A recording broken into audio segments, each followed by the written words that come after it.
మహాకవి శ్రీ గుంటూరు శేషేంద్ర శర్మ గారి ఆధునిక మహాభారతం, శ్రీ పవన్ కళ్యాణ్ గారి అస్త్రాలు.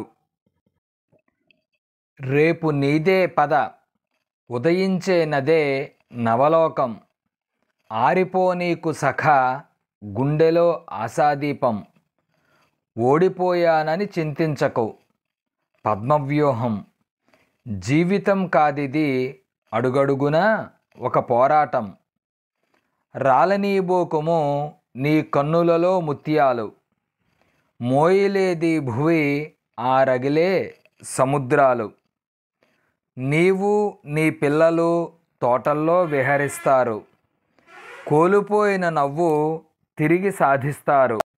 సహృదయులైన మీరు మరిన్ని వీడియోల కోసం ఈ ఛానల్ని సబ్స్క్రైబ్ చేయండి.